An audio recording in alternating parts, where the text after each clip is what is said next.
Mga Lodi, don't skip ads po tayo. Maraming salamat sa patuloy ninyong pagsuporta. Paki-like and share naman dyan mga Lodi. At sa mga gustong mag-donate sa ating GCash or regular na load, mag-comment lang po tayo. Para patuloy tayong makapag-upload ng mga bagong kabanata. Marami pong salamat. Kumusta mga Lodi, may bago tayong nobela, sana magustuhan nyo ang kwentong ito.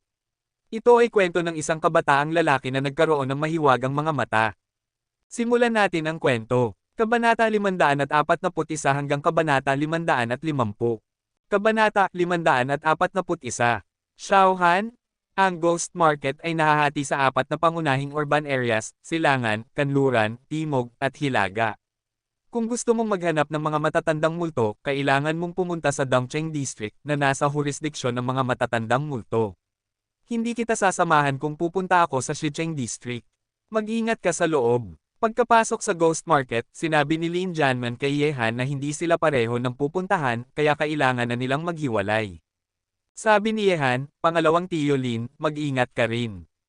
Matapos tumango si Lin Janman, inilayo niya ang mga tao, at ang ibang mga taong pumasok sa Ghost Market ay nagsimulang pumunta sa iba't ibang direksyon. Kahit na inilabas ng Ghost Market ang balita na mag-a-auction sila ng mga bagay, ang mga tao mula sa labas ay dumating para marinig ang balita, ngunit ang mga tao sa Ghost Market ay hindi namamahala sa pag-aliw, at kapag dumating na ang oras ng auction, pumunta sila ng mag-isa.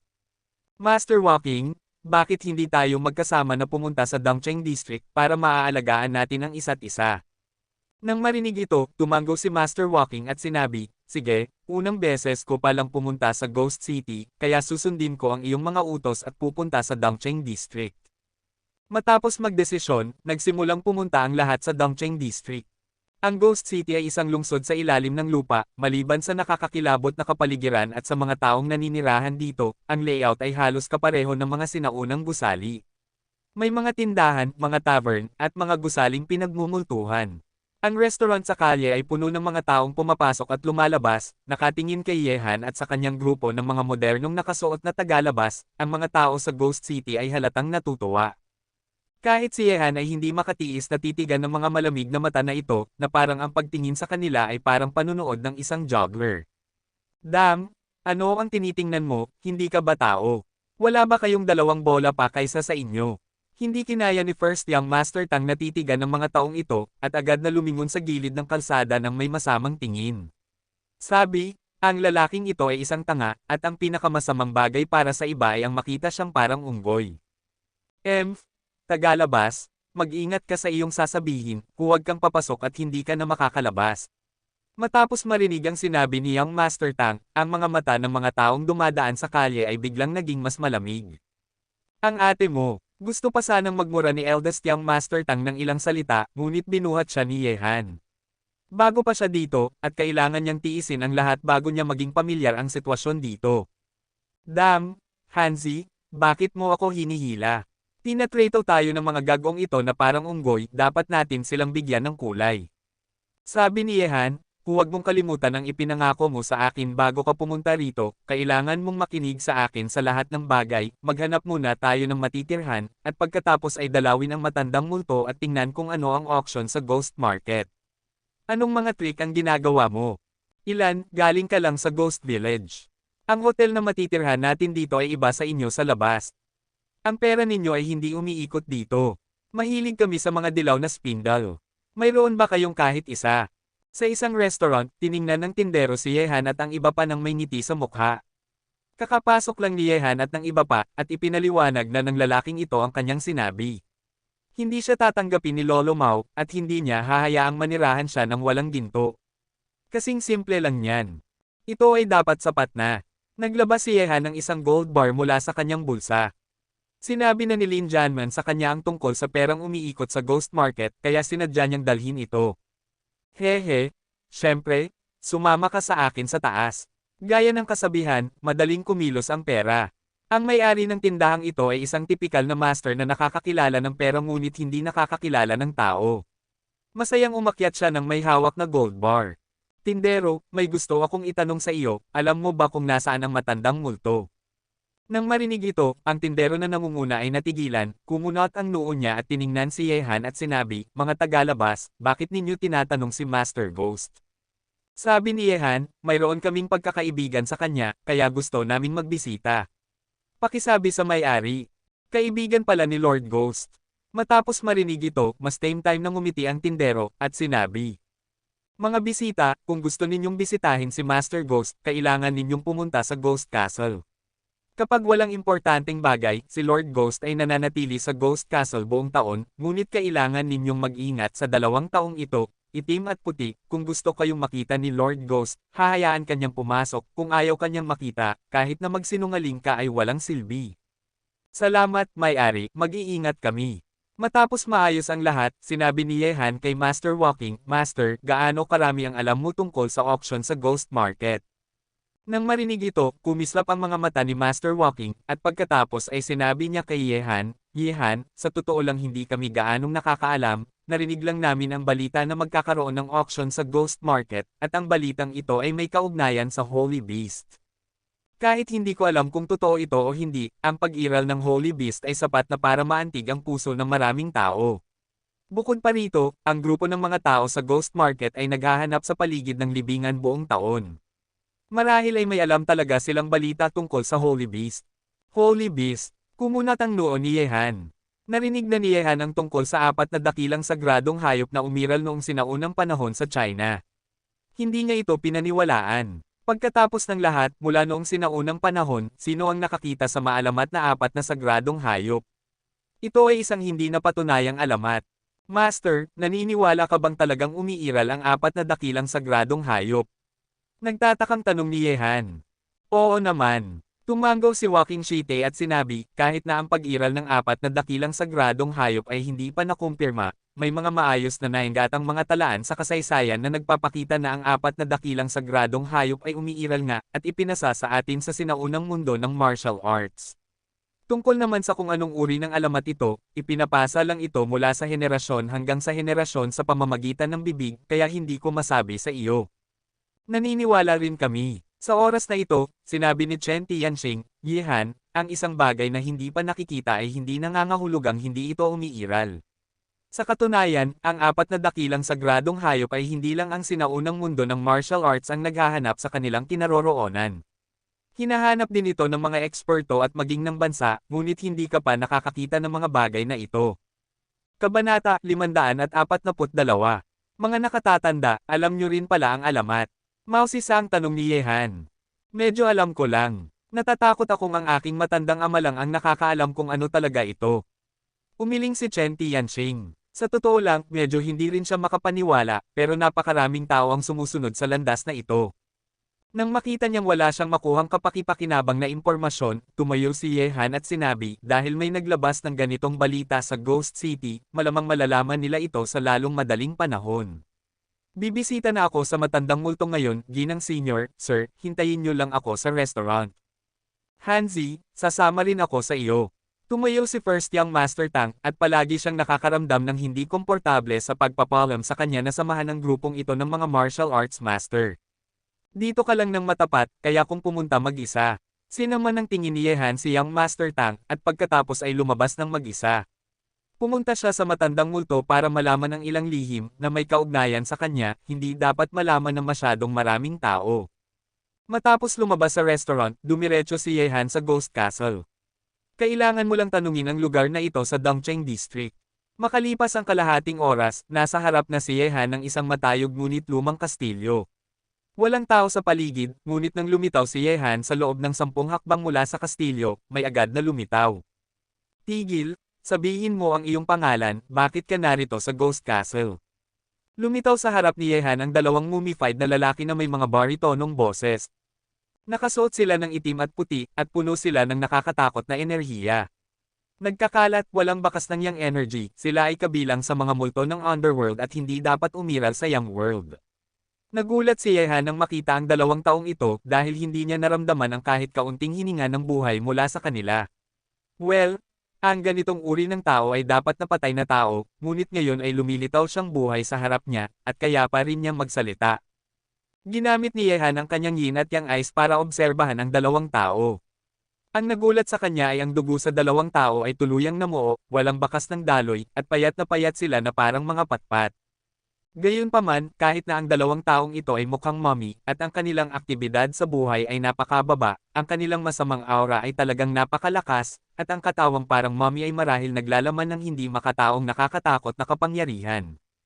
Maaaring ang dalawang ito ang itim at puting impermanence na sinabi ng tindero. Matapos sulyapan ni Yehan ang dalawang tao, yumuko siya at sinabi, "Kayong dalawa, Yehan, pakisabi kay Mr. Ghost kung mayroon kayong gagawin, at gusto kong ipaalam sa inyo." Yehan ang pangalan mo. Sinuri ni Haywatch ang si Yehan gamit ang kanyang nakamamatay na mga mata, at nagtanong sa isang baritonong boses. Ang mga mata ni Baywatch ang ay sinusuri rin si Yehan. Narinig ito mula sa bibig, at espesyal na inutusan sila, kung dumating si Yehan, dapat nilang ipaalam sa kanya. "Narito ako." Tumango si Yehan. "Sige, sumama ka sa amin." Matapos sabihin ito, ang itim at puting Watchang ay pumasok sa Ghost Castle sa isang kisap mata. Matapos pumasok si Yehan sa Ghost Castle, nagtingin-tingin sa paligid. Ang loob ng Ghost Castle ay mukhang eksaktong kapareho ng labas, mukhang medyo sira-sira, at ilang piraso ng mga kasangkapan na nakalagay doon ay bago, ngunit medyo malinis ang paglilinis. Kaya pang tirahan. Ang itim at puting impermanence ay nawala na parang multo nang pumasok si Yehan sa Ghost Castle. Hindi sila lumapit para batiin si Yehan, at hinayaan si Yehan na mag-isa sa Ghost Castle. Matapos magtingin-tingin sa paligid ng ilang sandali, umupo si Yehan sa isang nakakabagot na posisyon. Pagkatapos nito, dapat na pumunta ang itim at puti na impermanence para ipaalam sa matandang multo bakit hindi pa siya bumabalik. Gayunpaman, nang magkaroon si Yehan ng ideyang ito sa kanyang isip, tahimik na lumitaw ang matandang multo sa likod niya, hawak ang isang palayok ng tsaa at dalawang malinis na tasa sa kanyang tuyong mga kamay. "Bata, naghukay ka ba ng libingan ng isang emperador sa panahong ito, at nakakuha ng kayamanan, at ang iyong lakas ay lumago ng napakabilis?"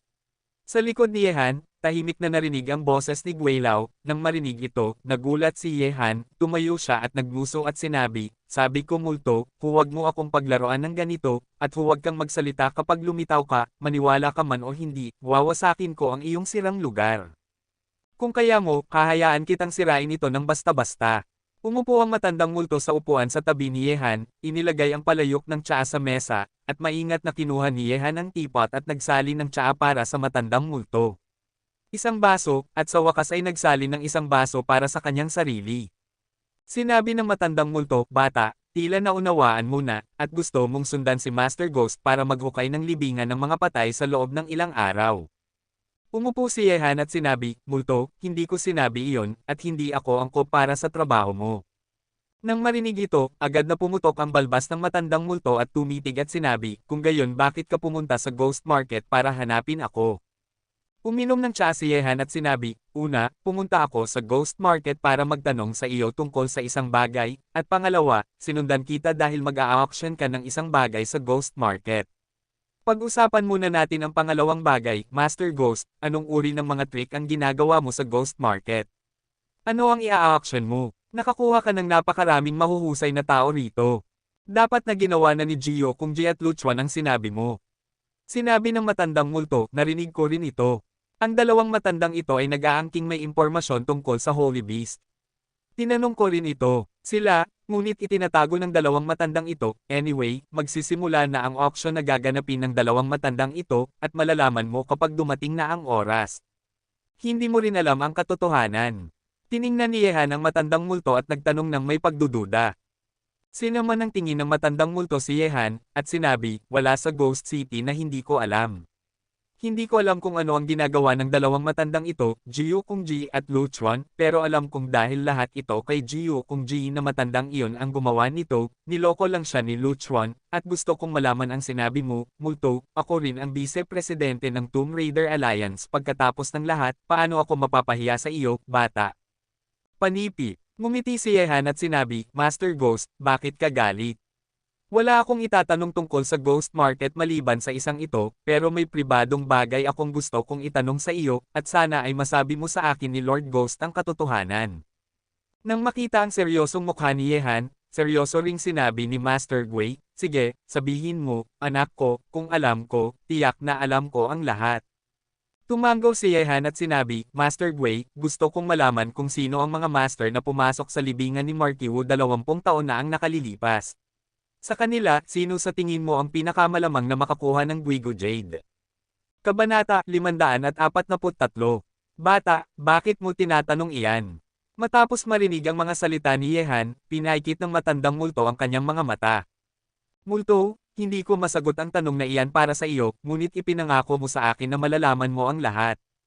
Ayaw mong bawiin ang iyong salita, tama. Mahinang ngumiti si Yehan, at ang ngiting iyon ay medyo sarkastiko, galit na sinabi ng matandang multo na parang may yumapak sa kanyang buntot, ikaw na maliit na bastardo, huwag mo akong subukan, kailan ko sinabing hindi ko sasabihin sa iyo, multo. Hehe, alam kong si Master Ghost ay hindi isang taong hindi tumutupad ng salita. Ngumisi si Yehan, ang kanyang mukha ay mas mabilis na umikot kaysa sa isang libro, at ang matandang multo na nagbasa nito ay tumawa at sumigaw, hindi ko alam kung anong bastardo ang nagpaanak sa iyo, sobrang naiinis ako sa iyo, pero bago ko sagutin ang tanong mo, kailangan kitang tanungin ng isang tanong, nasa iyo ba ang giguyo? Matapos sabihin ito, tiningnan ng matandang multo si Yehan ng may nagninangas na mga mata. Nang pumunta siya para makita ang matandang multo, nakapagplano na si Yehan na ilabas ang Guigo Jade, kaya hindi niya ito itinago, at sinabi, nasa akin nga ito, Master Ghost, gusto mo bang makita ito? Kalokohan, ikaw na bata, bilis na ilabas mo ito at hayaan mong hawakan ko ang aking mga mata. Mukhang sabik na sabik ang matandang multo, inalis lang ni Yehan ang yin-yang jade pendant mula sa kanyang leeg, ngunit inagaw ito nito, hinawakan ito sa kanyang kamay at pinagmasdan ng mabuti, hindi siya inistorbo ni Yehan, at uminom ng tsaa ng mag-isa. Oo, ito nga ang Guigo Jade, eksaktong kapareho ng talaan. Sinabi ng matandang multo kay Yehan habang tinitingnan ang yin-yang jade pendant, bata, saan mo nakuha ang Guigo Jade na ito? Ano ang sikretong natuklasan mo? Sabi ni Yehan, Master Ghost, hindi ko alam kung paniniwalaan mo ito o hindi. Tungkol sa sikretong binanggit mo, hindi ko alam ang ibig mong sabihin. Kung ito ay ang Emperor's Art, sinanay ko nga ito. Suot ko ito mula noong bata pa ako. Wala man lang interes ang matandang multo sa emperador. Ang interesado sa kanya ay ang Ghost Value Yehan na suot niya mula noong bata pa siya. Totoo nga, tumango si Yehan at sinabi, Master Ghost, kaya ko tinanong sa iyo ang tungkol sa pangyayari 20 taon na ang nakararaan, at sana ay masabi mo sa akin ni Master Ghost. Matapos tingnan ng Guigoyo ng ilang sandali, inihagis ito ng matandang multo kay Yehan at sinabi, bata, napakaraming tao ang pumasok sa libingan ni Zoglaor 20 taon na ang nakararaan, ang ilan ay mula sa China at ang ilan ay mula sa ibang bansa. Hindi ko alam, ngunit kung gusto mo talagang sabihin kung sino ang may pagkakataong makuha ang Guigo Jade.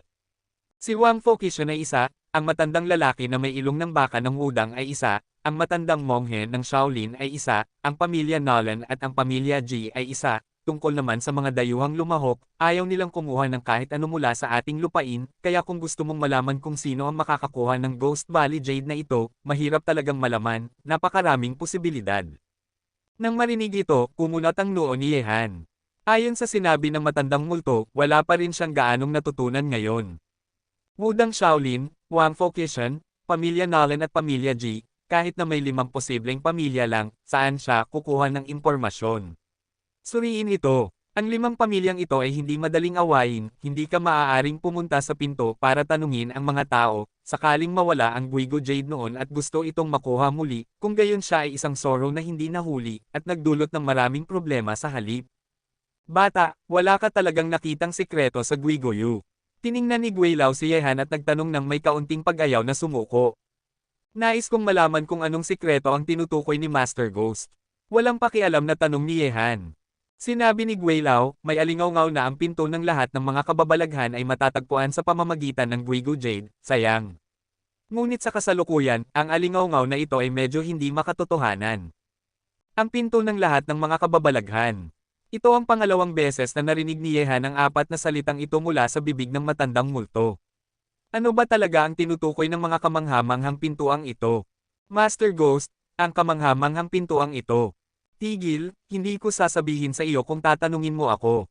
Nang makita ang mukha ni Yehan na nagtatanong, agad na isinara ng matandang multo ang kanyang bibig at dahan-dahang uminom ng tsaa, ngunit nakita ang nangangati na puso ni Yehan, ngumisi siya at sinabi, bata, kung gusto mong malaman, masasabi ko sa iyo ang ilang mga bagay, Mr. Ghost, ngunit kailangan mong sumunod kay Mr. Ghost para maghukay ng mga libingan ng mga patay sa loob ng ilang araw, para maipasa ang aking kasanayan.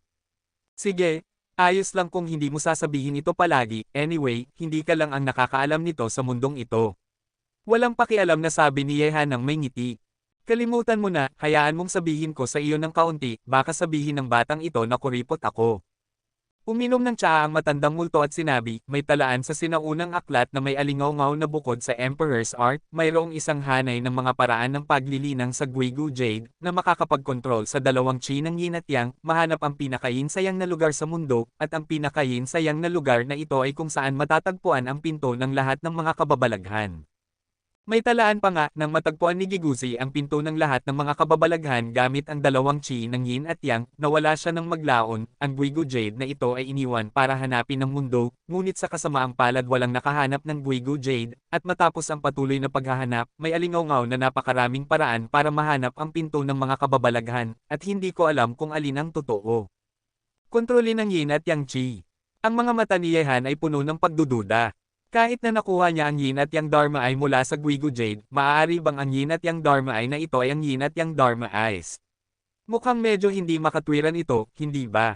Tiningnan ng matandang multo si Yehan at sinabi, sige, huwag mo nang isipin, bata, mas mabuting huwag mong ipaalam sa ikatlong tao ang katotohanan na nasa iyo ang giguyo, at ako lang ang multo na may dalisay na puso. Kung ibang tao, mayroon na akong ideya na pumatay para sa pera. Huwag kang mag-alala, hindi ako tanga. Inilagay ni Yehan ang guiguyo, tumayo at sinabi, Master Gui, aalis na ako kung wala na akong gagawin, kaya hindi na kita guguluhin, matandang Qingshu. Ikaw na bata, hindi mo ba maiisip iyon? Tiningnan ni Gui Lao si Yehan ng may kaunting pag-aalangan. Hindi madaling maghanap ng taong angkop para sa nakamamatay na trabaho sa buhay na ito. Umiling si Yehan at sinabi, Master Gui, natatakot akong bibiguin kita, ngunit maipapangako ko sa iyo na kung mayroong anumang kapakipakinabang sa hinaharap, tiyak na tutulungan kita. Oh, well, mukhang hindi ako pinagpala na tamasahin ang iyong talento. Bumantong hininga si Ghostmaster, at pagkatapos ay nagpatuloy siyang tumingin kay Yehan at sinabi, Bata, huwag kang magiging pabaya kapag pumunta ka sa Ghost Market sa oras na ito. Ano ang layunin ni Gio kung Ji at Luchuan sa paggawa ng ganitong auction? Hindi ko alam kung mayroon talaga silang pahiwatig para kontrolin ang Holy Beast, at natatakot akong ang matandang ito ay may ibang layunin. Tumango si Yehan. Naramdaman na niya na ang auction na ito ay hindi madali. Napakaraming malalaking tao rito. Sa napaka-xenophobic na lugar na tulad ng Ghost City, kung hindi ka mag-iingat, magdudulot ka ng malaking problema.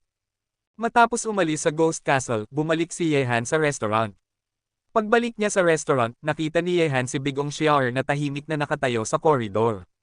Sa sandaling ito, nakatingin siya sa kumikislap na mga ilaw ng Ghost City na parang tulala. Miss Bigong, ano ang iniisip mo? Dahil sa pagiging magalang, lumapit si Yehan at nagtanong, hindi niya may tatago na hindi niya ito nakita. Kabanata 544. Sinulyapan siya ni Bigong Xiaor at sinabi, alam mo ba kung bakit ako napunta sa Ghost Market? Umiling si Yehan, hindi ba sumunod si Bigong Xiaor kay Mrs. Walking? Dahil ang kaaway na pumatay sa aking ama ay nasa Ghost Market. Nagpakita ng galit ang mga mata ni Bigong Xiaor, mahigpit na nakagat ang kanyang mga labi, medyo mapotla ang kanyang magandang mukha, mahigpit na nakakuyom ang kanyang 10 daliri, at nanginginig pa nga ang kanyang maisla na katawan. Nagising, nang makita ito, lumapit si Yehan at tinapik ang kanyang balikat, at sinabi, huwag masyadong malungkot, dahil alam mo na ang iyong kaaway ay nasa Ghost Market, maghanap ka lang ng pagkakataon para mag-higanti, ang kamatayan ay hindi na mabubuhay muli. Mas maswerte ka kaysa sa akin, at alam ko kung sino ang pumatay sa aking ama at kaaway, ngunit ako, kahit ang aking mga magulang ay hindi alam kung sino iyon. Ulila ka ba? Nang makita ang nakayukong profile ni Yehan, nagtatakang tanong ni Bigong Xiaor. Kumuha si Yehan ng sigarilyo at sinindihan ito, at sinabi, hindi naman talaga, inalagaan ako ng mga ampon na magulang. Sa daan, nasaan ang iyong kaaway sa Ghost City? Nancheng District, Jiukongzi. Sabi ni Bigong Xiaor na may galit na tingin. Si Jiukongzi na naman, at sinabi ni Yehan na may gulat na mukha, nakalaban ko na ang taong ito noon, at napakalakas niya. Kung isa-isa lang, kayang-kaya siyang patayin ng walang awang master, ngunit siya ang nasa Ghost Market. Bukod pa rito, isa siya sa 4 na master sa Ghost City, kaya napakahirap siyang patayin dito. Sinabi ni Bigong Xiaor na may malamig na mukha, ang paghihiganti ay ang aking sariling gawain, hindi ko siya kayang patayin dito, ngunit maaga o huli ay papatayin ko mismo ang kaaway at hihigantihan ang aking mga magulang. Susuportahan kita. Sabi ni Yehan, ngayon ay isa ka ng master sa kaharian ng Xiaorendo. Gamit ang iyong talento, ilang taon lang ang kailangan para patayin si Jiyo Kongji. Hindi na kailangang magmadali ngayon. Paano kaya ang batang iyon? Master Weizhou, napunta na siya at pumunta sa Dongcheng District, ngunit nakita siya ng mga tauhan natin na pumunta kay Lord Ghost. Sa isang sinaunang kastilyo sa South District ng Ghost City, dalawang matatandang lalaki na medyo malungkot ang ekspresyon ay nakaupo, nang marinig ang sagot mula sa kanyang mga tauhan, kumunot ang noo ng isa sa mga matatandang lalaki at sinabi, pumunta siya sa matandang multo. Kilala ba ng batang ito ang matandang multo? Jiyo Kongji, hindi mo sinabi iyan. Lu Chuan? Kahit na kilala niya ang matandang multo, wala nang pakialam sa kanyang desisyon. Ito ang iyong pagkakataon. Sabi ni Jiyo Kongji na may malungkot na ekspresyon, napakarami na nating pinagplanuhan para lang ngayon, hindi ka pwedeng umatras. Jiyo Kongji, sigurado ka bang totoo ang iyong natagpuan? Kung may mali, bukod sa ating plano, ang ating buhay ay mawawala. Tiningnan ni Lu Chuan si Jiyo Kongji na may parehong malungkot na ekspresyon. Sinabi ni Jiyo Kongji, totoo ito, nasuri ko na ang impormasyon. Sigurado akong tama ang aking mga mata, eksaktong kapareho ito ng pattern na naitala sa mga makasaysayang materyales. Kung hindi dahil sa batang ito na may kaugnayan sa isang baliw at nagpapakaba sa akin ng isang baliw, kaya natin itong gawin mismo, ngunit hindi mahalaga, hayaan munang gawin ito ng mga taong pumapasok, at hindi pa huli para kumilos tayo, ang maliit na hayop na iyon ay hindi ganoon kadaling pakitunguhan, sa daan, kumusta na ang paghahanda mo sa immortal rope na ipinagawa ko sa iyo? Nawala na ba? Sinabi ni Lu Chuan, para makuha ang bundle ng fairy ropes na ito, naghukay ako ng isang lumang libingan at nakakita ng isang malaking zongzi, ngunit ang bagay na ito ay talagang praktikal, at ang 100 taong gulang na malaking zongzi ay madaling maitali. Napakahusay, bukas ang auction ng oras para kumilos tayo. Paparatingin ko ang batang ito sa presyo, at ang kanyang mga gamit ay sa huli ay magiging atin. Sabi ni Jiyo Kongji na may masamang ngiti. Kahit gaano pa katalino si Yehan, hindi pa rin niya alam ang pinaplano ni Jiyo Kongji sa lihim. Isang pagsasabuatan na nakasentro sa kanya ay nagsimula na. Kinaumagahan, habang mahimbing na natutulog si Young Master Tang sa kama, sinipa siya ni Yehan para magising. Dam, ano ang ginagawa mo, bata? Hindi pa sumisikat ang araw. Matapos magising ni Yehan, tumingin si Young Master Tang gamit ang kanyang inaantok na mga mata, at agad na humiga muli. Walang imik na sinabi ni Yehan, alas 9 na ng umaga, kaya mong matulog, bata, pero kailangan ko nang umalis, magsisimula na ang auction. Teka, nang marinig na aalis si Yehan, nawala ang antok ni Young Master Tang, at agad na bumangon, iniwan siyang mag-isa sa nakakatakot na lugar na ito, hindi na talaga siya makakatiis pa. Sinabi ni Yehan, Sir, nalaman na nila na ang auction ay gaganapin sa Nancheng District. Dali na, hinihintay ka na ng lahat. Sige, pera na. Tapusin na natin ang negosyong ito ng maaga at umalis ng maaga, ayaw kong manatili sa makalumang lugar na ito ng isang araw. Nang lumabas ang dalawa sa restaurant, naghihintay na sina Chen Tianxing at ang kanyang asawa, si Mrs. Walking. Ang Nancheng District ay ang lugar na nasa jurisdiksyon ni Jiyo Kongji, ang 4 na dakilang figure sa mundo ng tomb robbery. Ang auction ay gaganapin sa Nancheng District. 1 oras ang kailangan para magmadali mula sa Dongcheng District patungo sa Nancheng District. Nang makarating sina Yehan at ang iba pa sa Nancheng District, ang kapaligiran dito ay mas masigla kaysa sa Dongcheng District. Karamihan sa mga tao sa Ghost Market ay nagtitipon sa Nancheng District. Ang mga multo ay nagtitipon, at ang masiglang kapaligiran ay nagbibigay din sa mga tao ng napakamalungkot na pakiramdam. Halos lahat ng mga master na pumasok sa Ghost Market mula sa labas ay pumunta sa Nancheng District. Sa daan, nakita rin ni Yehan at ng iba pa sina Wu Chanzen, Bei Qiufeng at iba pa, ngunit ngumisi lang sila at umalis pagkatapos magkita. Ngayon ang layunin ng lahat ay ang auction oo, ang ibang mga bagay ay kailangang itabi muna. Dam, ang kapal ng mukha, parang natatakot talaga tayo sa kanila. Habang pinapanood sina Bei Qiufeng at ang iba pa na umalis na may ngisi sa kanilang mga mukha, itinuro ni Young Master Tang ang kanyang gitnang daliri sa kanilang mga likuran. Hayaan mo na sila, darating na sila. Tumingin si Yehan sa paligid, sina Bei Qiufeng at ang iba pa na naglalakad sa harap nila ay pumasok na sa isang gusali, kung saan ginanap ang auction. Sa sandaling ito, ang pasukan ay binabantayan din ng mga eksperto mula sa Ghost Market na walang pakialam na pinapanood ang mga taong pumapasok. Kabanata 545 Ang master ng Xiaorendo na nagbabantay sa gate ay talagang malaki. Naramdaman ni Leng Wufei ang aura ng mga master na nagbabantay sa pinto, agad na lumiit ang kanyang mga mata, at isang kakaibang kulay ang kumislap sa mukha ni Yehan. Sa ganitong mahalagang depensa, mukhang ang mga bagay na i-auction sa susunod ay hindi lang mahirap. May mga master ding nagbabantay sa paligid. Sinulyapan ni Chen Tianxing ang paligid at sinabi sa isang mahinang boses.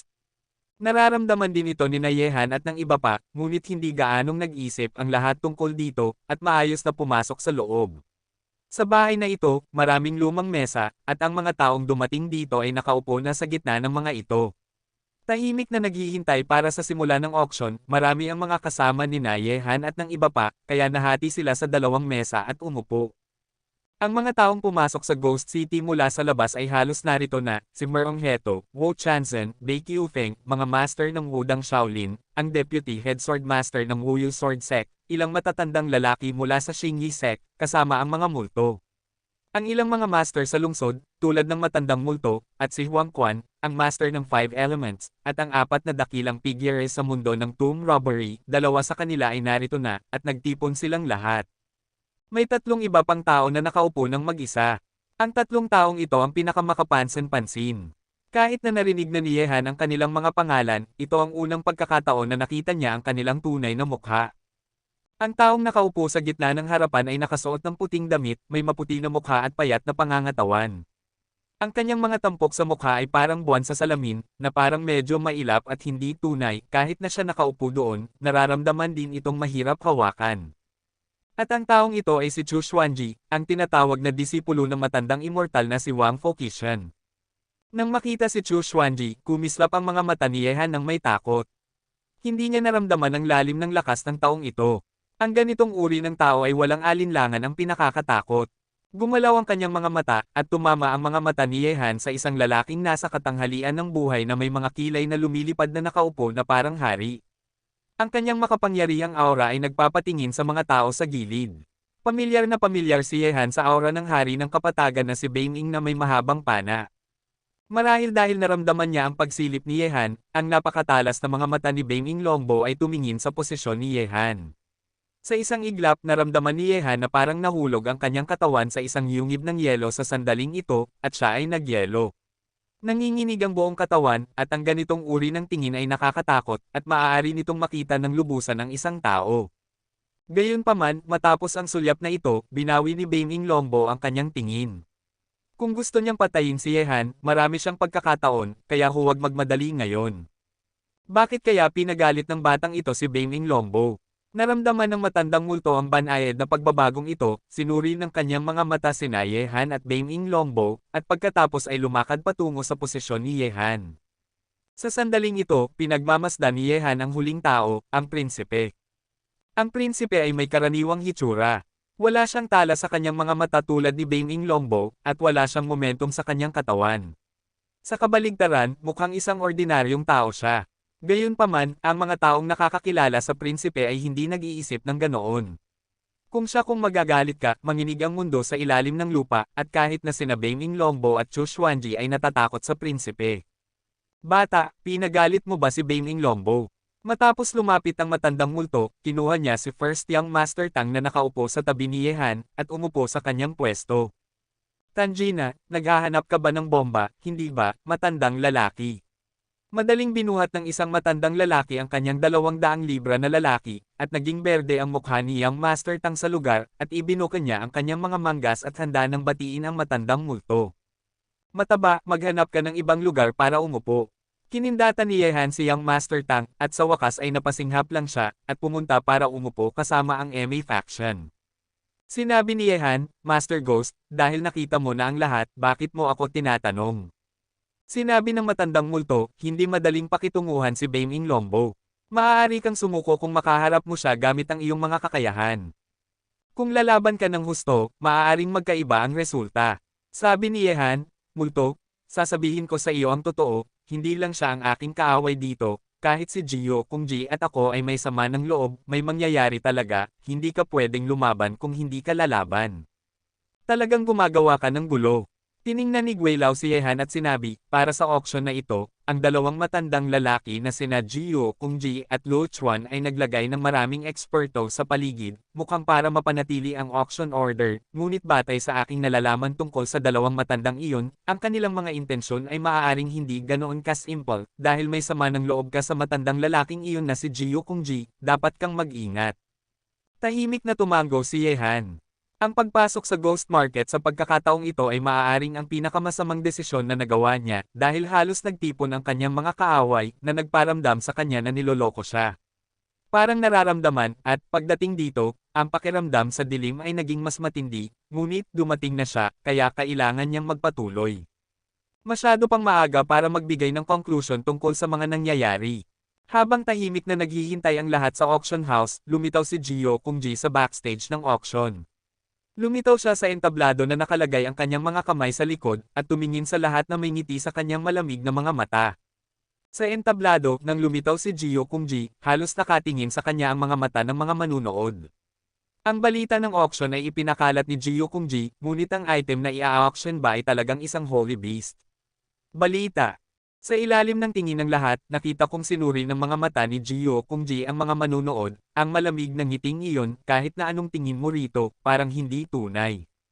Sa hangin, nang magtagpo ang mga mata ni Yehan at Jiyo Kungji, nagtinginan sila at ngumiti, ngunit ang malamig na liwanag sa ngiting ito ay kasing talas ng kutsilyo. Binawi ni Jiyo Kungji ang kanyang tingin kay Yehan, at pagkatapos ay tumingin siya sa mga manunood at sinabi ng may ngiti, lahat, maligayang pagdating mula sa malayo. Isang malaking karangalan para sa akin na kayo ay dumating. Jiyo Kungji, sa tingin ko hindi na kailangang magsabi ng mga magagalang na salita, hindi kami interesado na makinig, alam mo kung bakit kami narito, pwede na ba tayong magsimula ngayon? Matapos magsalita si Jiyo Kungji, ang boses ni Bei Qiufeng ay nagsalita, at ang kanyang mga salita ay nagpapahayag din ng puso ng mga tao. Ang mga taong dumating dito ay interesado sa katotohanan ng balita ng Holy Beast, sa halip na makinig sa mga kalokohan ni Jiyo Kungji. Kabanata 546. Amataba, Panginoon Dove, matandang monghe Shikong, maaari ba akong magtanong kung talagang nakuha ni Panginoon Dove ang pahiwatig ng Holy Beast? Pakisabi naman. Sa ilalim ng entablado, pinagsama-sama ng matandang monghe ng Shaolin na si Shikong ang kanyang mga kamay, tumayo at humarap kay Jiyukong sa entablado. Karunungan ang sinabi. Kami sa Wudang ay nag-aalala rin tungkol sa balitang ito. Tumayo rin si Dawis Tianhong na may pag-ayhuay ng kanyang hawak na whisk. Lahat ng paaralan ay nag-aalala tungkol sa balita ng Holy Beast. Kung matatagpuan ang Holy Beast, maaari itong magbigay ng pagkakataon na maunawaan ang alamat na kumakalat sa sinaunang mundo ng martial arts. Nang makita ito, pumikit ng bahagya ang mga mata ni Jiyo Kungji at sinabi ng may mahinang ngiti. Alam ng aking patriarka ang layunin ng pagbisita ng lahat. Dahil inilabas ko na ang balita, hindi ko ito itatago. Huwag kayong mag-alala, lahat. Natural, ang magagandang bagay ay iniingatan para sa huli, magsimula muna tayo ng paunti-unti. Dahil auction ito, syempre dapat may mga kaukulang magagandang bagay bilang panangga. May dalawa akong magagandang bagay dito. Ang una ay isang danding, isang lumang bagay mula sa panahon bago ang Qin, na sikat ang alchemist na si Yun Yazi ay gumamit ng alchemy tripod. Mahirap tansyahin ang halaga nito, maaari ninyong tingnan muna ang tunay na bagay. Pagkatapos ng lahat, may agad na gumalaw sa backstage at dinala ang danding sa entablado. Ang danding na ito ay mukhang medyo katulad ng isang bronze tripod, may 6 na paa at may taas na mga 1.5 metro. Nang makita ang tripod na ito, kumislap ang mga mata ni Wudang Daos Tianhong, binuksan niya ang kanyang bibig at sinabi, talagang magandang tripod, hindi ko alam kung paano ito i-auction.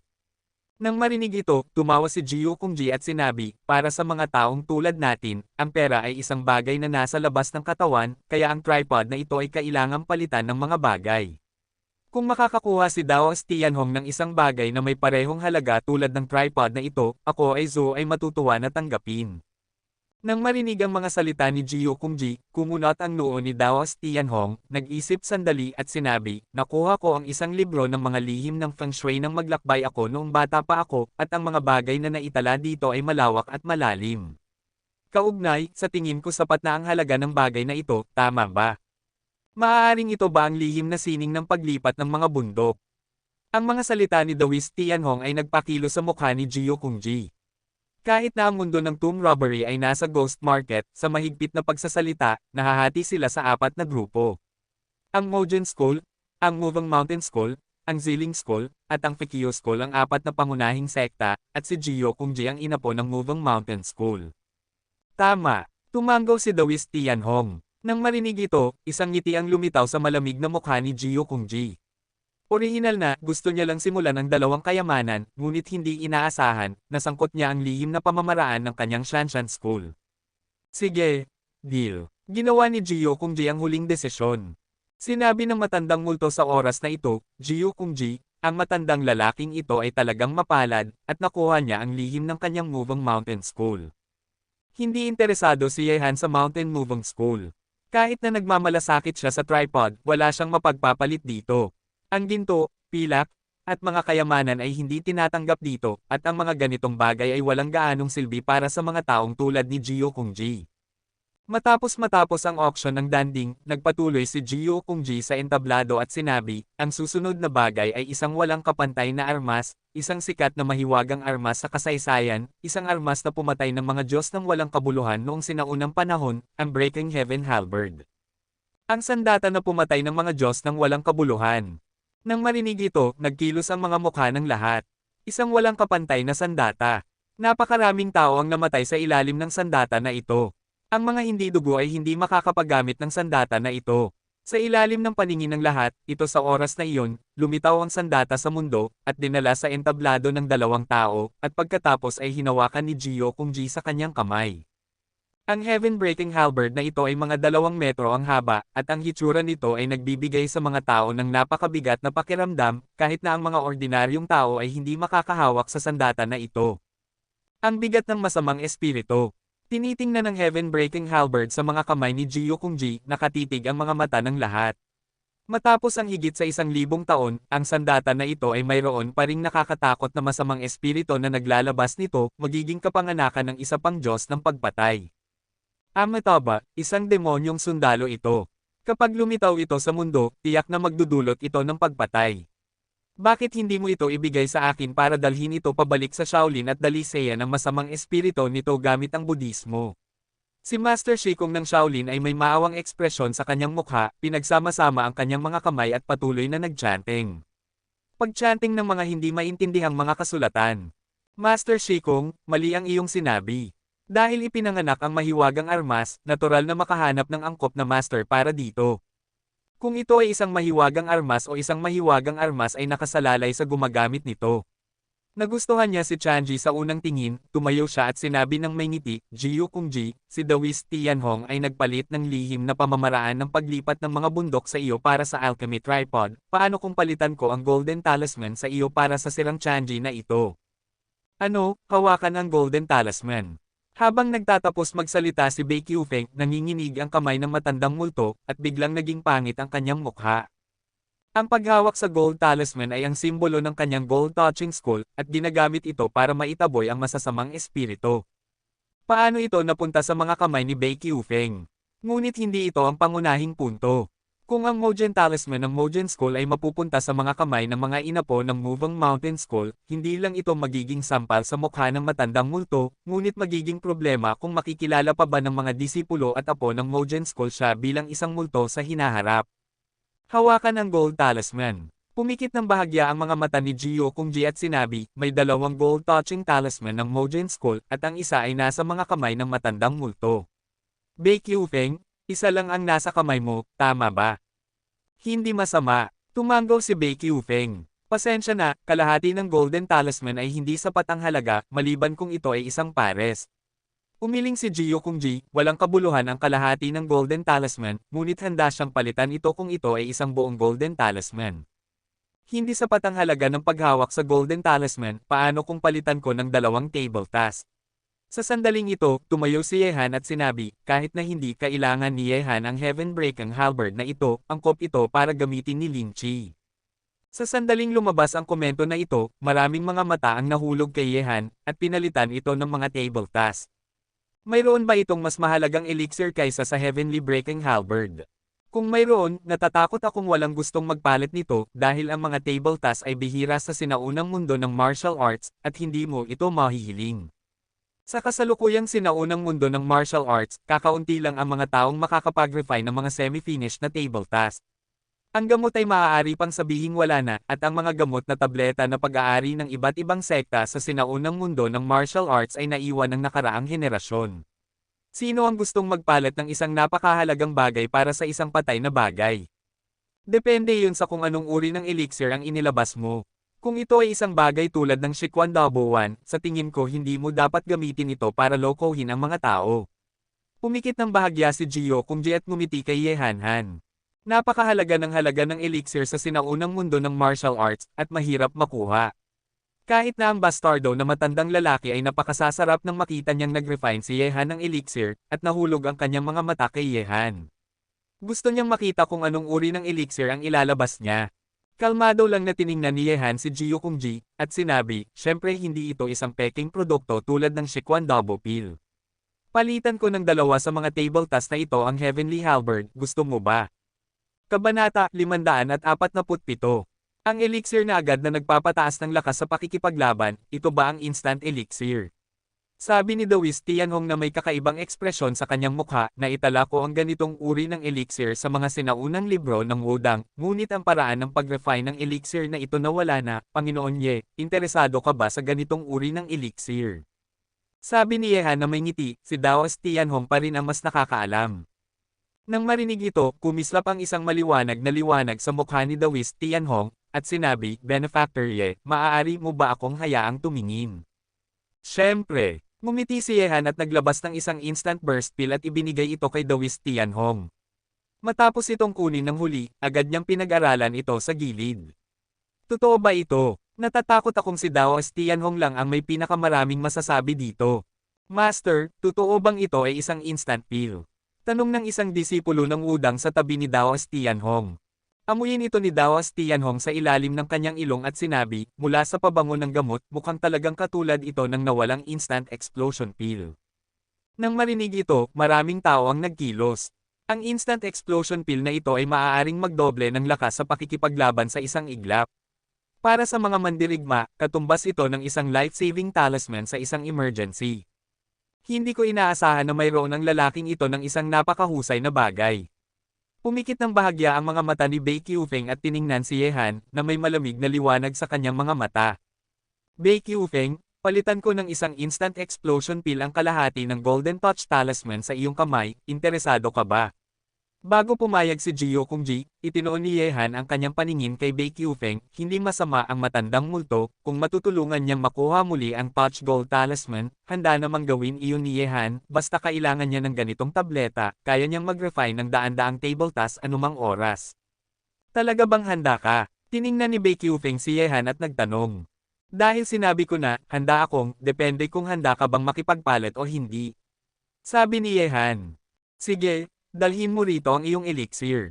Walang pag-aalinlangan, kinuha ni Yehan ang instant explosion pill mula kay Dawis Tianhong at ibinigay ito sa matandang multo, Master Ghost, sa iyo ang golden talisman, kaya kukunin mo na ito.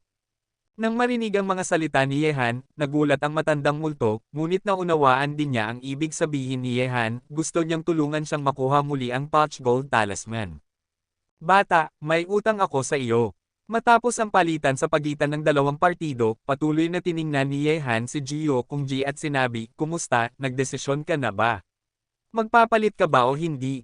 Magpapalit, syempre. Pumikit ng bahagya ang mga mata ni Gio Kungji at ngumiti, pagkatapos ay kumaway ng kanyang kamay. Agad na may lumapit kay Yehan na may dala ng potion halberd. Ang potion halberd ay may timbang na mahigit sa 200 kattais. Sa totoo lang, wala itong problema para sa isang mandirigma, ang susi ay ang masamang espirito dito ay hindi matiis. Matapos ibigay ang dalawang instant explosion pills, hinawakan ni Yehan ang Skybreaker sa kanyang kamay. Mula sa itaas, naramdaman niya ang isang malamig, masamang aura na handang salakayin ang kanyang katawan. Ang tunog ng pagpatay ay pumasok sa kamalayan ni Yehan. Ang bigat ng sama ng loob. Hinawakan ni Yehan ang heaven-breaking halberd sa kanyang kamay, dahan-daang hinaplos ito ng kanyang palad, at sinabi, matapos tumahimik ng libu-libong taon, tila sabik ka ring ipakita sa mundo ang iyong kilos. Huwag kang mag-alala, makakahanap ako ng tugma para sa iyo, sa iyong master. Sa ngayon, natapos na ang auction ng dalawang item, at nakatuon muli ang mga mata ng lahat kay Gio Kungji. Alam ng lahat na ang Danding at Potianji kanina ay mga pampaganya lang o isang chewing head. Panahon na para magsimula ang hapunan. Hehe, mukhang mas mataas ang inaasahan ng lahat para sa mga Holy Beast kaysa sa tukso ng mga kayamanan. Isang makahulugang ngiti ang lumitaw sa malamig na mukha ni Gio Kungji. Sa ilalim ng mga mata ng inaasahan ng lahat, nagpatuloy siya, alam ko ang kinaroroonan ng Holy Beast, ngunit hindi ko balak gamitin ang impormasyong ito para sa auction. Ano, Gio Kungji? Sa tingin ko naghahanap ka ng kamatayan. Nang marinig ang mga salita ni Gio Kungji, nagbago ang lahat ng mga mata.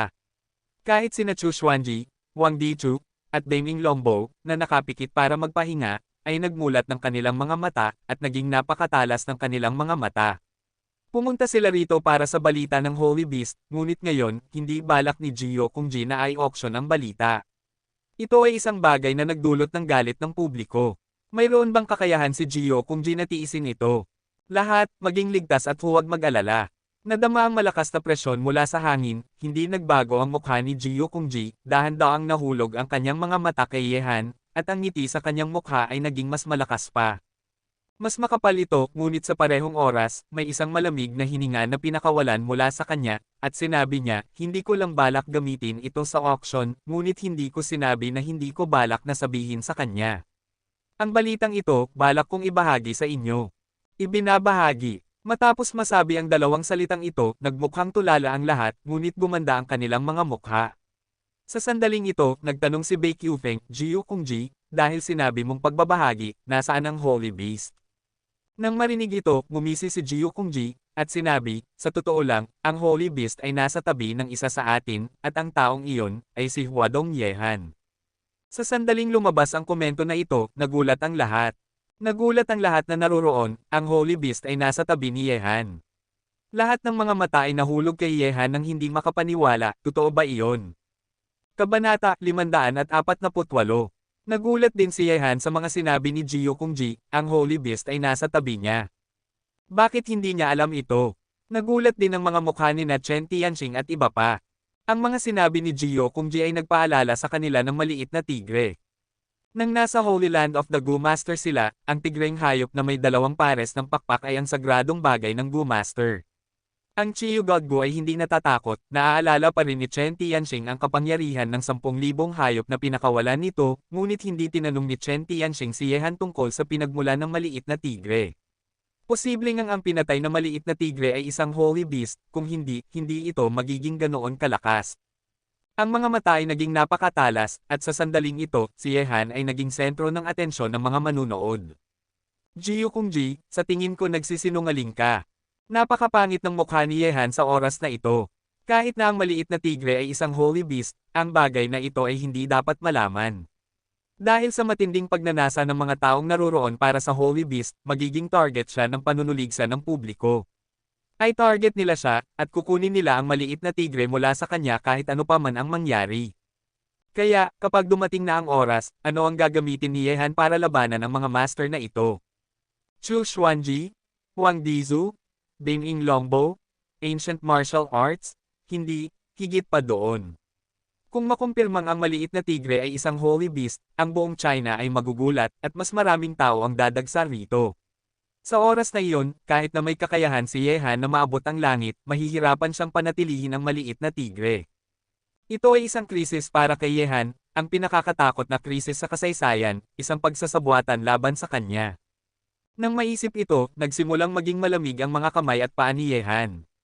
Isang pon na hindi niya pinansin at hindi handa ay ilalagay siya sa isang kakilakilabot na krisis. Kung alam niya lang noon, hindi na sana niya hinayaang mamatay si Jiang Yutang nang patayin niya si Jiang Yutang.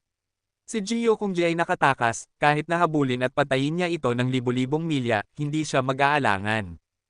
Ngunit, kung wala ng kung, ang maliit na pon na ito na hindi inaasahan ni Yehan ay lubos siyang pinatay ngayon. Pangit ang kutis ni Yehan. Ang mga mukha ng dalawang magkapatid na sina Chen Tianxing na nakaupo sa tabi ni Yehan, Leng Wufei at ang matandang multo ay nagbago ng husto. Ito ay isang pagsasabuatan laban kay Yehan. Kung ang Holy Beast ay talagang nasa tabi ni Yehan, kung hindi siya pumayag na ibigay ito, walang makikipagtalo sa kanya. Ang mga makapangyarihang mandirigma ay nirerespeto, at ang may pinakamalaking kamao ang may dahilan. Yehan? Nagsisinungaling ba ako? Alam mo nang higit sa sino man na ang Holy Beast White Tiger ay nasa tabi mo. Kung wala ang Holy Beast White Tiger noon, sa tingin mo ba ay mabubuhay ka hanggang ngayon?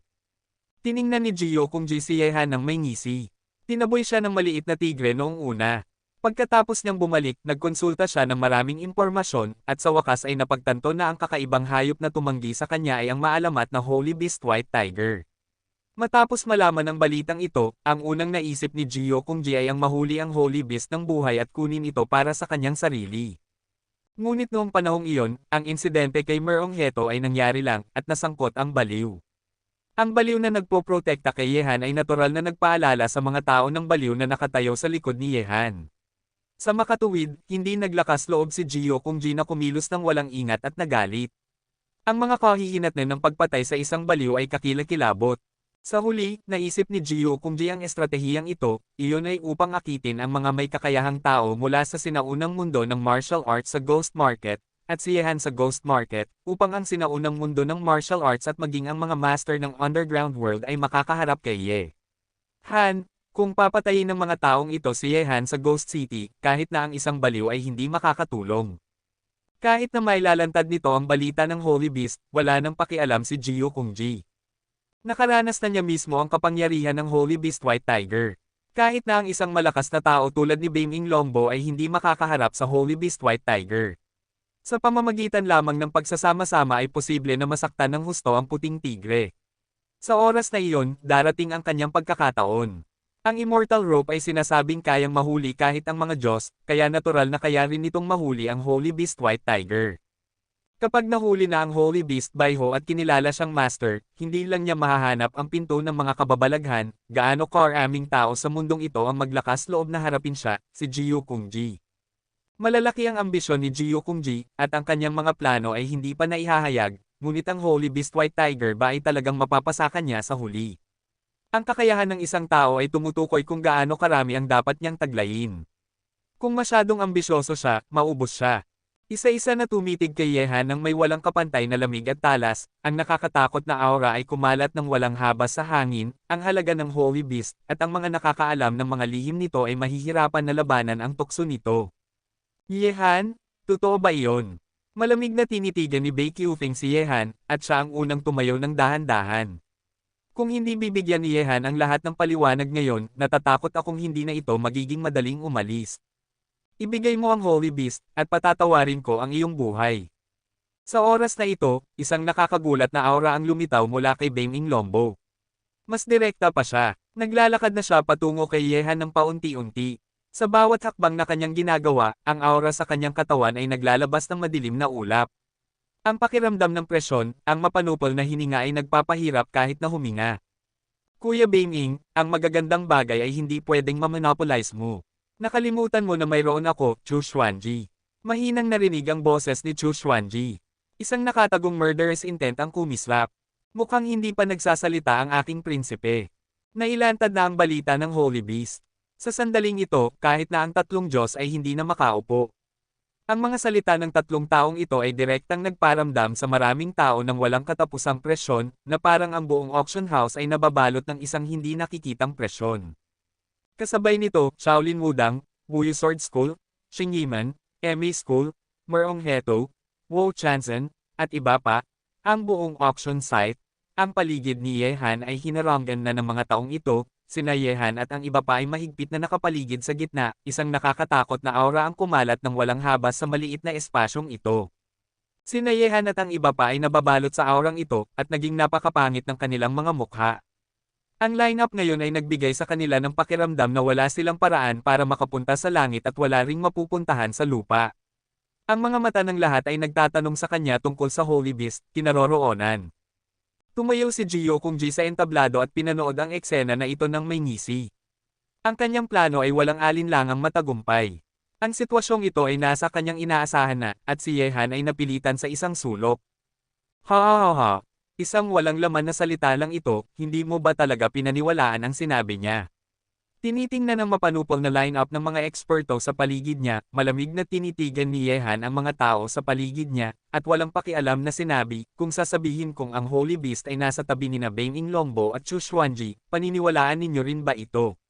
Batay lang sa sinabi niya, si Jiu Kungji, nang walang anumang ebidensya, paniniwalaan ninyo ba talaga ito? Yehan? Mapatunayan ko na may kakaibang species nga sa tabi mo, at ito ay napakamalakas.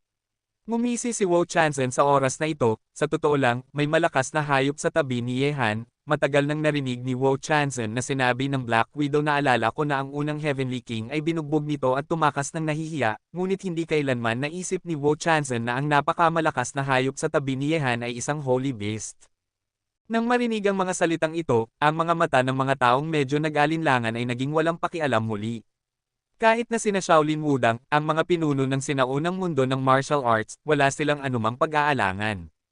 Long, ang deputy head ng Wuyu Sword Sect na may tumataas na sword aura, ang mga kilalang at desenteng taong ito ay nagsiwalat ng pinakamadilim na panig na itinatago nila sa kanilang mga puso.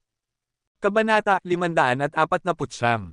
Isang grupo ng mga hamak na kontrabida. Dahan-dahang hinugot ni Leng Wufei ang kanyang espada, tinitigan ang mga tao sa paligid niya na parang espada, mabait si Yehan sa kanya, kahit na nasa mapanganib na sitwasyon, hindi siya maaaring maging ganoong walang utang na loob na batang lalaki iniwan nila si Yehan ng mag-isa. Walang pakialam kung gaano kasama, ang Holy Beast ay may kaugnayan sa isang malaking sikreto na hinahabol mula noong sinaunang panahon. Kung malulutas ang sikretong ito, ang ating panahon ay magkakaroon ng isang walang kapantay na kasaganaan. Sa makatuwid, Yehan, ibigay mo ang Holy Beast. Ang tanging paraan para maprotektahan mo ang iyong sarili ay hayaan mong patayin ko ang isang pangunahing henyo sa mundo ng martial arts, na isang napaka-nakakadismayang bagay. Tiningnan ni Dawis Tianhong si Yehan at mahinang sinabi. Ngumiti si Yehan at sinabi, dahil naging ganoon na kayong mga hamak na kontrabida, bakit kailangan pang maging isang puta at magtayo ng isang memorial archway? Ngayon, ako, Yehan, ay nakakita na kung anong uri ng mga mukha ang mga nirerespetong nakatatanda sa sinaunang mundo ng martial arts. Sila ay isang grupo lamang ng mga mapagkunwari na kontrabida, sa paghahambing, mas gusto ko ang isang tunay na kontrabida tulad ni Bame In Lombo. Amataba, Master Ye, bakit kailangan mong magsalita ng ganoon kalakas? Kung handa kang ibigay ang Holy Beast, ang buong sinaunang mundo ng martial arts ay magpapasalamat sa iyong kabaitan. Sabi ni Master Shikong na may maawang mukha. Itago mo ang iyong nakakasukang mukha. Ngumiti si Yehanhan, salamat sa aking kabaitan, napakataas na dahilan, kahit na ikaw ay isang desenteng pamilya, ikaw ay isang grupo lamang ng mga gutom na lobo sa balat ng tao, ang paggawa ng ganoong tae sa dilim ay mas masama kaysa sa mga bandido at magnanakaw. Nang marinig ang mga salita ni Yehan, ang deputy head ng Wuyu Sword Sect ay walang pakialam na sinabi, Master Shikong, bakit ka nagsasalita ng napakaraming kalokohan sa kanya? Kung hindi niya ibibigay ang Holy Beast ngayon, hindi na siya makakaalis sa ghost market ng buhay. Mga tao, nakakahiya na manakot ng isang junior na ganito. Walang pakialam na sinabi ng matandang multo, tinitigan ang deputy head ng Wuyu Sword Sect, Master Shikong at iba pa. Sinabi ng deputy head ng Wuyu Sword Sect, multo, ang bagay na ito ay walang kinalaman sa iyo. Dapat mong malaman kung gaano kalakas ang Holy Beast, at kung gaano karami sa atin ang naghahanap sa landas na ito. Ngayon ay may pag-asa na. Susuko ka ba? Kung ganoon, kailangan kong alagaan ang bagay na ito, Panginoon Ghost, at may utang ako sa batang ito. Malamig na umungol si Panginoon Ghost, at pagkatapos ay sinabi kay Yehan, bata, umalis ka sa Ghost Market kung saan ang mga multo Panginoon, haharanggan kita. Kung hindi mo ibibigay ang Holy Beast White Tiger, hindi ka makakaalis. Matapos sabihin ni Master Ghost ang mga salitang ito, sina Yehan at ang iba pa ay nakakulong na ng mga murderous intentions. Sina Shaolin Wudang, Wuyu Sword School, Xing Yimen at iba pang mga master ay may matatalas na mata, parang mga espada na parang yelo, at dahan-daang lumapit kina Yehan at sa iba pa. Young Master Ye, dalhin mo si Xiaoer palayo. Ako, MA, ay may utang din sa iyo. Ako, ang MA Sect, ay aalagaan din ang bagay na ito ngayon. Sa sandaling ito, isang puwang na ang nagawa sa mga posisyon ni na Mrs. Walking at ng iba pa. Lahat ay napakabait, babayaran ito ni Yehan balang araw, pero na. Hindi natatakot si Yehan sa kamatayan, ngunit hindi siya handang mamatay dito. Lumingon siya at binanggit si Young Master Tang at bumaril patungo sa puwang na ginawa ng MA faction. Sina Bigong Xiaoer, Chen Brothers, at Leng Wufei ay sumunod sa likuran. Pigilan ninyo sila, Sa isang iglap, kumilos ang mga tao ng sinaunang sekta ng martial arts, at mabilis na sumugod, ang nakakatakot na hininga ay ganap na pinakawalan, ang mga master na ito ay nagsama-sama, ang aura ay napakakatakot. Gayunpaman, nang gustuhin ng mga taong ito na habulin sina Yehan at ang iba pa, ang matandang multo, ang walang awang guro at ang iba pa ay gumawa ng kanilang mga galaw ng sunod-sunod.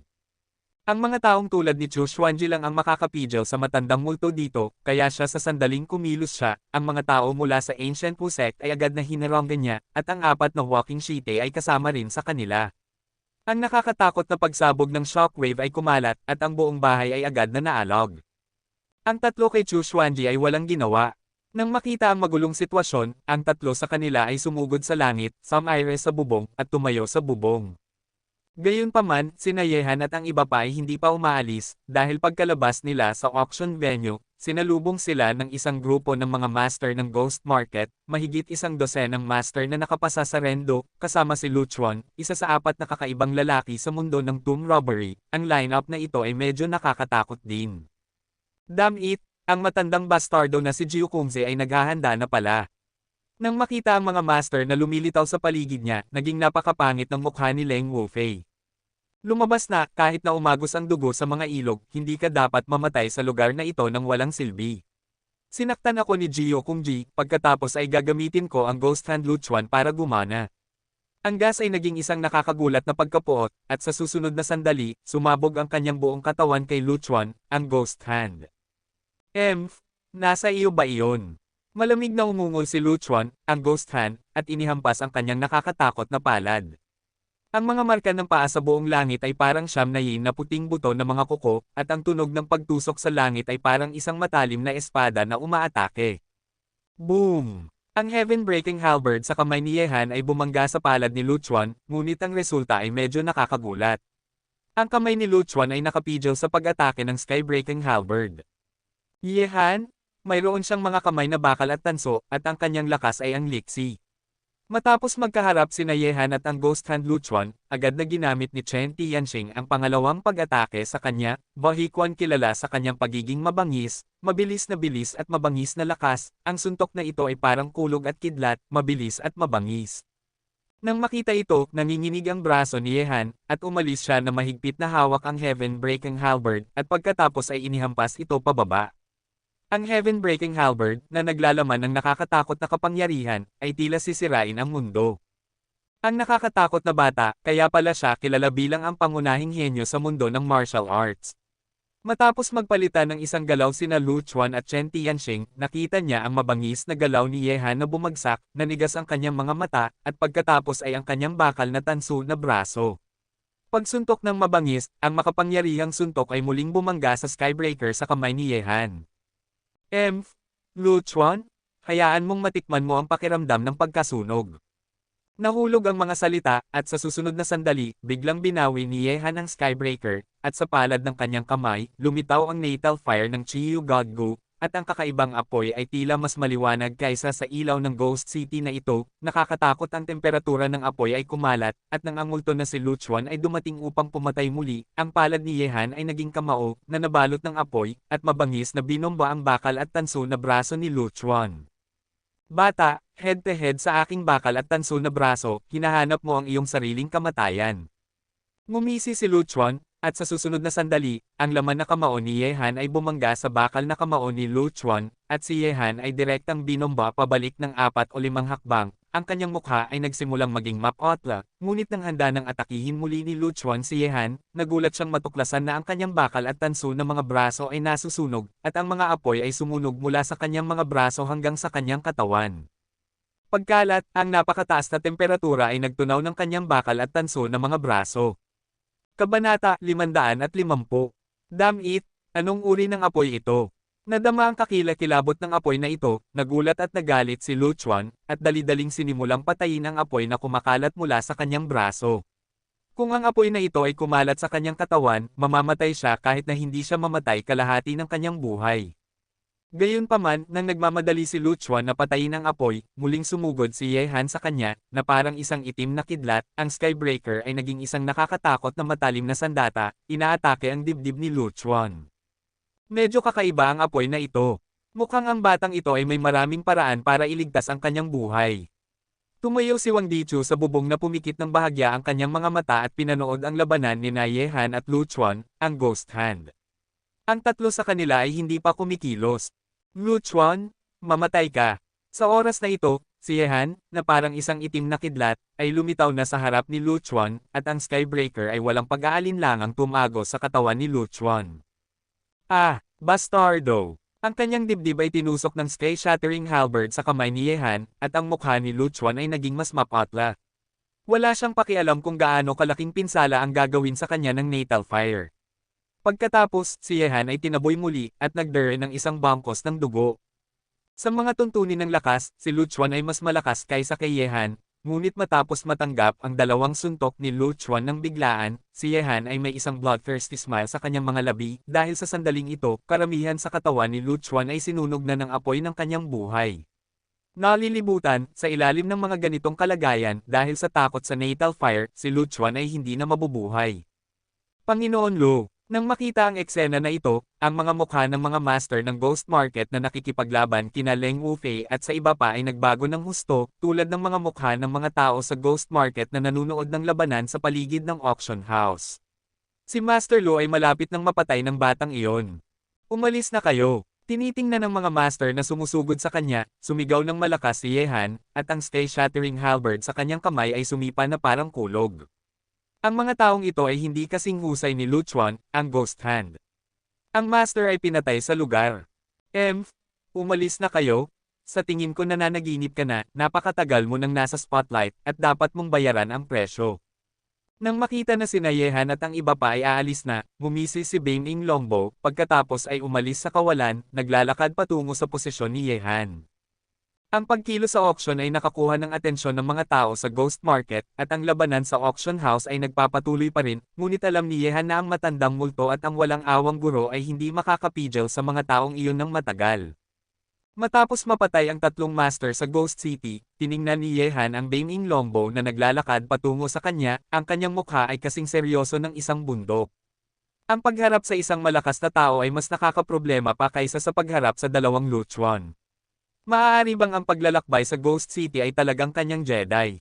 Ye Han, labanan ang Holy Beast, hahayaan kitang umalis sa Ghost City ng ligtas. Tumayo si Bane Ing Longbo sa kawalan sa tapat ni Ye Han, pinapanood si Ye Han na parang Diyos, at ang nakakatakot na aura ay binalot si Ye Han, na nagparamdam kay Ye Han na parang nahuhulog sa Ghost City. Ang pagdating sa Ice Cave ay kasing kakilakilabot, malamig mula ulo hanggang paa. Bane Ing Longbo, huwag kang kumilos ng walang ingat. Hindi ka ba natatakot sa mga baliw? Lumitaw si Chen Tianxing sa tabi ni Ye Han sa oras na ito. Kahit na ganoon, ang kanyang ekspresyon ay mas seryoso kaysa kay Ye Han. Paano naman ang isang baliw, kaya pa ba siyang lumitaw sa Ghost Market? Kung hindi mo ibibigay ang Holy Beast, mamamatay si Ye Han ngayon. Sa sandaling gumalaw siya, ang malakas na hangin ay umihip, ang kamao na parang isang bagyo sa dagat ay sumaire sa kawalan, at walang takot na binomba si Ye Han.